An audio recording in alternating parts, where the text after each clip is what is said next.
without cause. And according to BBC News, VDC will be filing their own claims against MrBeast now. Right, but that's just one of the fights. The other being posts going viral saying that MrBeast is a scab, or with people saying that he was just given a middle finger to the actors strike. And that because, as it turns out, he voices a role in the new Teenage Mutant Ninja Turtles movie. And he just posted on his Instagram stories promoting it, saying, "I'm in a movie, check it out, LOL," tagging the film's official socials using its hashtags, as well as one noting that the post was sponsored by Paramount. And so with that, you had tons of people saying he was a scab for promoting the movie made by one of the studios actors are on strike against, with a lot of those posts blowing up. But then you had MrBeast saying, "This isn't what's happening." Responding to one post, "False, this is a contract I signed pre-strike and was legally obligated to promote. This falls under the exceptions they have outlined." But adding, "Regardless, to make my support clear, I'll make a donation later tonight." And if you look into it, he's absolutely right, because while promoting work for struck companies is not allowed during the strike, there are various exceptions and gray areas to some of the strike rules. And in SAG's FAQ for influencers, it states, if an influencer is already under contract to promote struck work, then the influencer should fulfill their work obligation. Right? So it's a different situation, and when you had people trying to compare what was happening here to like the Oppenheimer cast leaving the premiere when the strike was announced, that is in no way a one-to-one comparison. But then finally, the third of Donaldson's issues this week involved Andrew Tate, with that stemming from a tweet MrBeast sent out last month after various creators learned that they'd be paid by Twitter, with MrBeast announcing, "Whoever has the most liked reply to this in 48 hours gets all my Twitter revenue for the next month," with Tate replying to that saying that if he won, the money would go to his Tate Pledge charitable efforts, with that racking up 280,000 likes. Now notably, that's not the most liked reply. One person simply responded with a period and got over 500,000 likes. And while yes, those are the current stats, reports also show that the tweet still had way more likes than Tate's tweet within the time frame of MrBeast's competition. But still, you would Tate complaining saying he thinks he should be the winner and writing MrBeast this week, "Hungry children are waiting." So Twitter even having to add a fact check to note that Tate did not win the contest. But still, you would Tate doubling down saying the other tweet shouldn't actually win and writing, "This is a lie. They botted a random tweet after I won. They refuse to donate to Islamic countries, refuse to help innocent children, refuse to help the world. They only want to push the agendas of Satan." Also with this, it should be noted that you have people saying, this account won. It's not random like Tate and his supporters are making it out to be. It's an account that has nearly 1 million followers. It regularly gets a lot of likes on its tweets. So yeah, I guess just another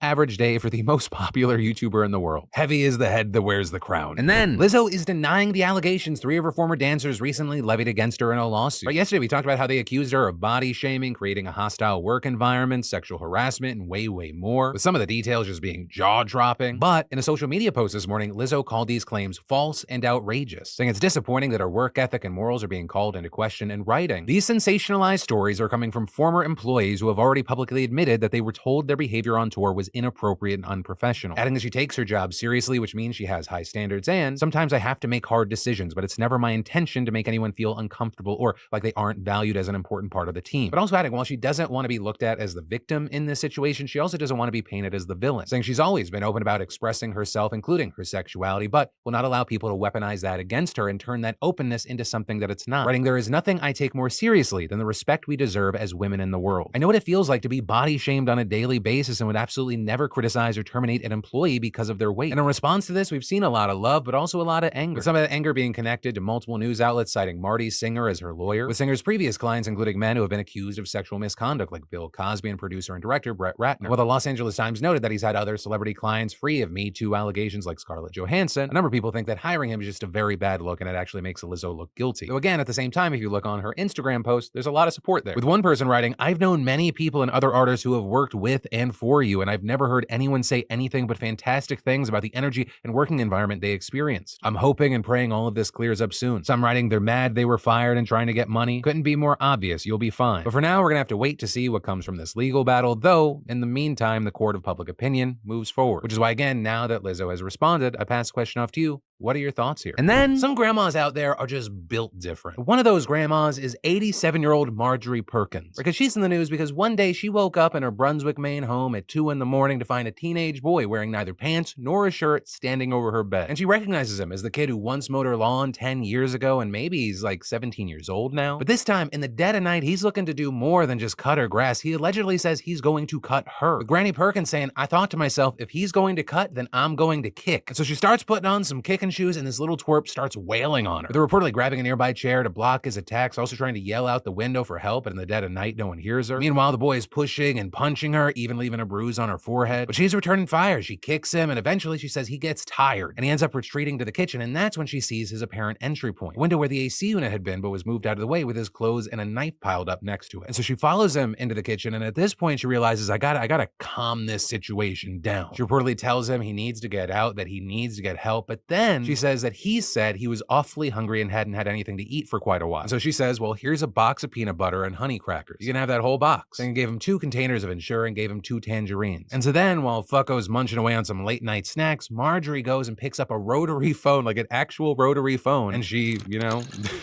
dials 911 with a guy leaving before the cops end up arriving, but they quickly track him down with a police dog and arrest him. With him then being charged with burglary, criminal threatening, assault, and consuming liquor as a minor. And as far as Granny Perkins, she's being hailed pretty much across the board as a badass motherfucker. And even more so because even though this insanity happened, she doesn't want any sympathy, with her telling one outlet, don't cry about it. And then, did you know that 2 out of 3 guys will experience some form of male pattern baldness by the time that they're 35? Or maybe you have that friend or that family member that's dealing with hair loss, and well, thanks to the sponsor of today's show, Keeps, you don't have to just sit around and wait for that to happen to you. Whether you're looking to prevent hair loss, stimulate hair growth, or just take better care of the hair that you have, Keeps has you covered. Keeps helps you stop hair loss before it's too late with a scientific and affordable approach to treatments that are up to 90% effective at reducing and stopping further hair loss. And in addition to clinically proven treatments, Keeps has an award-winning all-natural thickening shampoo and conditioner system. And you can get these products delivered directly to your door, meaning no more going in person to the doctor's office for your prescription, saving you both valuable time and money. Hair loss stops with Keeps. So to get your special offer, just go to keeps.com/DeFranco or just click that link in the description. That's keeps.com/DeFranco. And then Governor Greg Abbott is killing people. That's what many Democrats in Texas are now saying after Mexico's foreign ministry reported yesterday that a body had been found along the floating barrier of buoys in the Rio Grande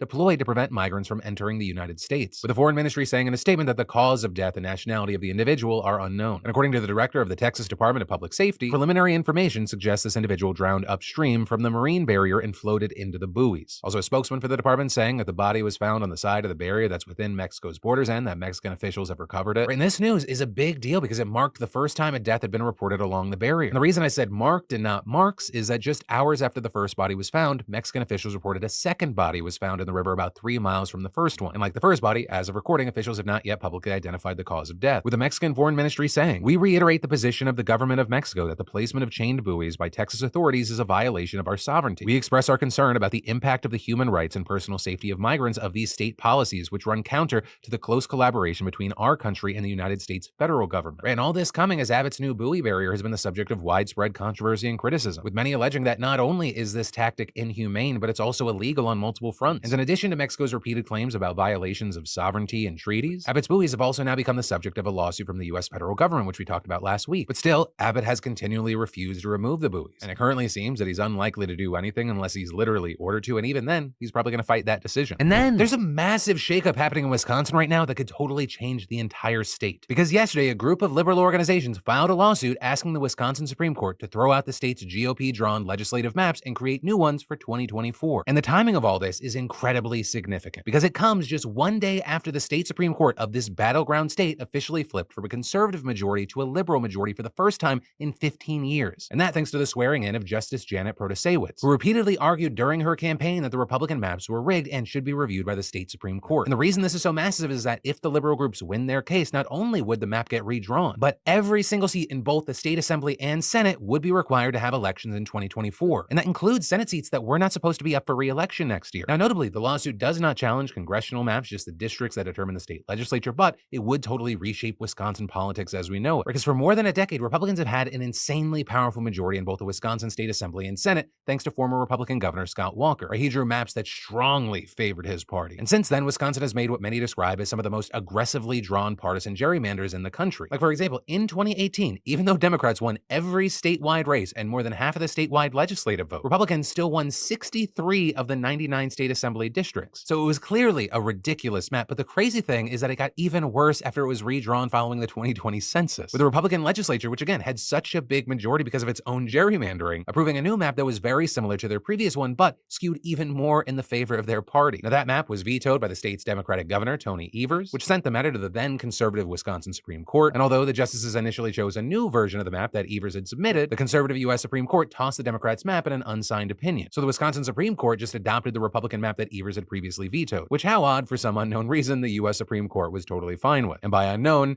It's known. Or because, as expected, that map helped Republicans cement their majority in the state legislature even more, with Republicans winning 2/3 of the state Senate seats and almost getting a veto-proof majority in the Assembly. And again, this despite the fact that Democrats won races for governor, attorney general, and secretary of state last year. And that's on top of almost winning a U.S. Senate seat. And that whole situation is a key part of this new lawsuit, which argues that by enacting a bill Evers had vetoed, the Wisconsin Supreme Court violated the state constitution, which guarantees the separation of power and the governor's authority to veto bills. Beyond that, the plaintiffs also allege that the map violates the state constitution's equal protection principle and